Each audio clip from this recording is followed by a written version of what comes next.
In the late 1400s, the world was still a mystery. People did not know how large the earth truly was. Maps were incomplete. Oceans were feared. Many believed the seas were filled with monsters, dark storms, and endless waters with no return. For most people, the ocean was not a path. It was the edge of the world. Yet across Europe, there was a growing desire for something extremely valuable: spices, gold, silk. These treasures came from Asia, from lands like India and China. But reaching them was not easy. The traditional land routes were long and dangerous. They passed through deserts, mountains, and territories controlled by powerful empires. Trade was slow, expensive, and risky. European kingdoms wanted a faster way, a sea route. But there was a problem. Nobody knew how, until one man imagined something bold, something many believed was impossible. He believed that instead of sailing east to reach Asia, one could sail west. His name was Christopher Columbus. Born in Italy, Columbus was a sailor with a vision. While many feared the ocean, he studied maps, stars, and navigation. He believed the earth was round. And if that was true, sailing west across the Atlantic Ocean could bring him to Asia faster than traveling by land. To him, the ocean was not a barrier. It was a road. Columbus once believed, "The ocean is not the end. It is the way." But convincing others was not easy. He approached powerful kingdoms for support.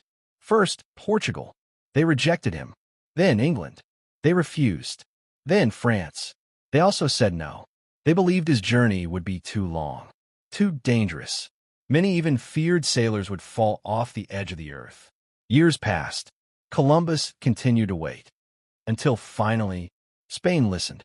King Ferdinand and Queen Isabella were rulers of a growing and ambitious kingdom.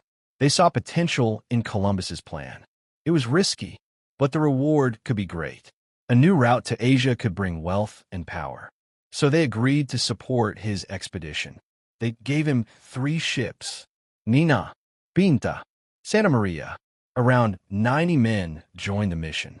Their task was simple, yet incredibly uncertain: find a new route to Asia. On August 3rd, 1492, Columbus and his crew sailed from Spain into the unknown. The journey began with hope.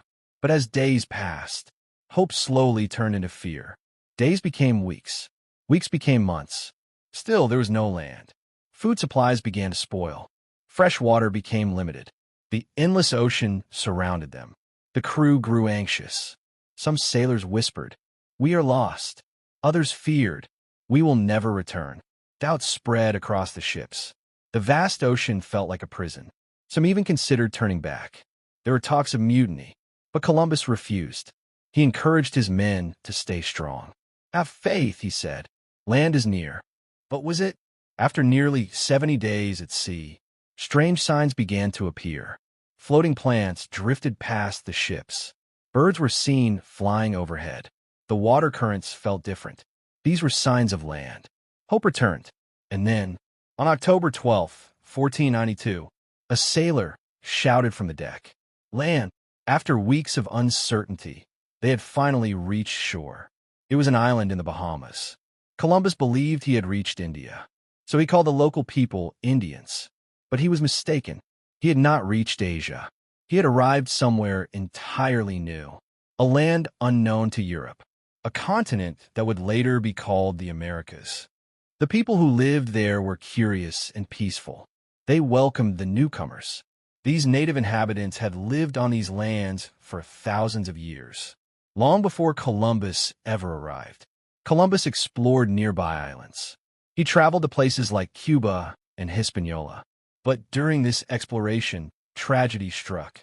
His largest ship, the Santa Maria, was destroyed. With only 2 ships remaining, Columbus made a difficult decision.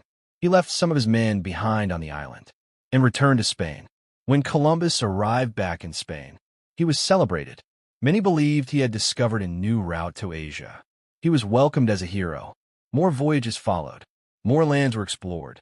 But this discovery would change the world forever. It led to exploration, new trade routes, and the connection of distant continents. But also brought conflict. Colonization began. Native populations faced exploitation and suffering. New lands were claimed. Resources were taken. Cultures were disrupted. The meeting of two worlds came at a great cost. Yet, the impact of Columbus's journey was undeniable. After him, more explorers crossed the oceans. Global trade expanded. The continents became connected. For the first time in history, the world began to feel small. It is important to remember, Columbus was not the first person to reach the Americas. Indigenous people had lived there for centuries, and explorers like the Vikings had arrived earlier.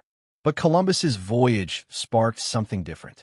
It opened the door to a new age, an age of exploration, an age that reshaped history. His journey marked the beginning of global interaction on a massive scale. It connected civilizations, changed economies, and altered the course of humanity. Sometimes, history is not shaped by certainty, but by courage, by those willing to step into the unknown. Christopher Columbus took that step, and his voyage changed the world forever. Because the greatest discoveries often begin with one brave journey into the unknown.